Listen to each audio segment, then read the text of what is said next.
Bismillahirrahmanirrahim. Mari kita lanjutkan kembali. Di video kali ini kita akan membahas terkait hukum kekekalan momentum ya.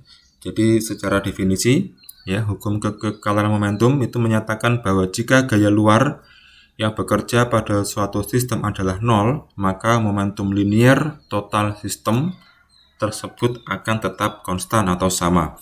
Dengan demikian, momentum benda sebelum tumbukan sama dengan momentum benda setelah tumbukan. Jika pada sistem interaksi bekerja gaya luar atau gaya-gaya yang diberikan oleh benda lain di luar sistem dan total sistemnya tidak nol ya, kalau tidak nol maka momentum total sistem tidak kekal ya, jadi tidak memenuhi hukum kekekalan momentum gitu ya. Oke, sebelum kita ke rumusnya, ke persamaannya, kita akan membahas terkait definisinya terlebih dahulu ya. Jadi hukum kekekalan momentum, jadi intinya kalau misalnya gitu ya, di sini ada benda gitu ya, dia bergerak dengan kecepatan v. Nah, yang menyebabkan dia bisa bergerak dengan kecepatan v itu pasti ada karena adanya gaya gitu ya, gaya yang bergerak gitu ya. Nah, kalau misalnya kemudian di sini katakanlah gitu ya, ada benda yang kedua gitu ya, bergerak dengan kecepatan v, ini adalah v1 ya, ini f1, ini v2, f2. Nah, jadi ketika benda ini akan memiliki momentum gitu ya, karena dia memiliki massa gitu ya. Ini massanya m1, ini adalah m2. Kalau dia memiliki m1 dan v1 ya, maka dia mempunyai yang namanya momentum gitu ya, v1.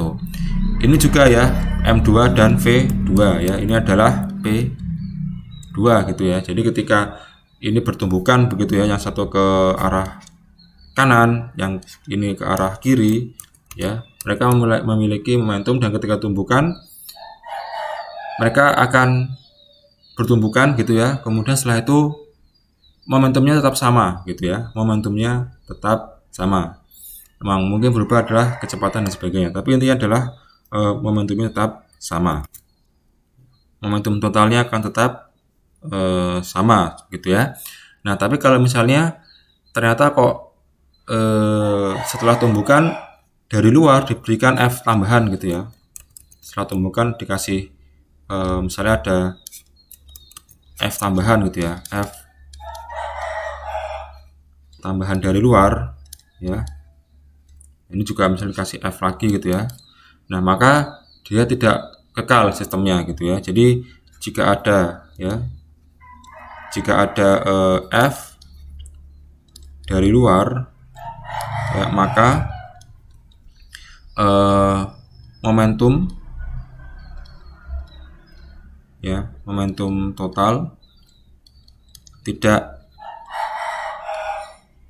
sama ya antara sebelum dan sesudah tumbukan gitu ya. Oke.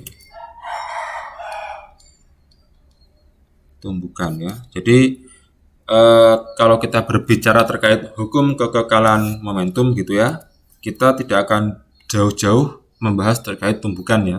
Karena pun juga tadi saya mencontohkan yang M1 benda 1 ini ke arah kanan ya, yang benda 2 M2 ini ke arah kiri, sehingga mereka akan terjadi yang namanya tumbukan. Nah, momentum sebelum dan sesudah itu akan tetap sama, asalkan tidak ada gaya dari luar ya.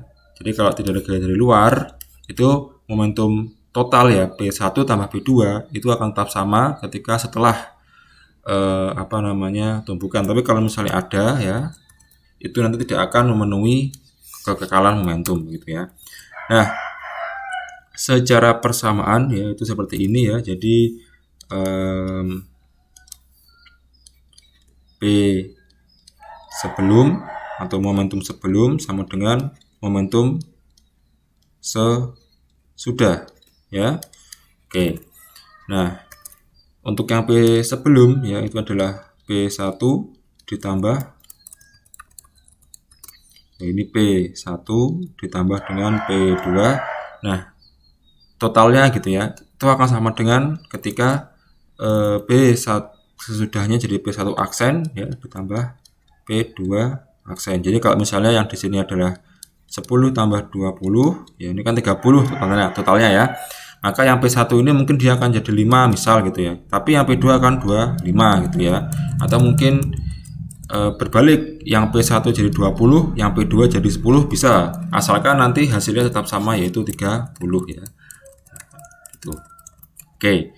Nah, kemudian kalau kita jabarkan lagi ya, P1 ini sama dengan P1 V1 ya ditambah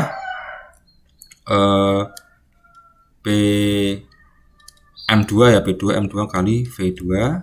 Nah, kemudian untuk yang P1 itu adalah M-nya tetap ya, karena M dia tidak pernah berubah, tapi yang berubah adalah kecepatannya, jadi V aksen gitu ya. Kemudian yang M2 jadi V2 nya jadi V2 aksen gitu ya. Ya, jadi seperti itu gitu ya. Nah, ini juga bisa ya intinya seperti ini. Untuk M1-nya, M2-nya itu sesuai dengan bendanya. Nah, V1 V2 nanti yang dia akan berubah, tapi intinya ketika sebelum dan sudah itu momentum total akan tetap sama. Dan untuk penjumlahan V1 V2 ya, kecepatan itu memenuhi vektor gitu ya. Jadi kalau ke kanan ya, itu dianggap positif karena searah dengan sumbu X positif gitu ya.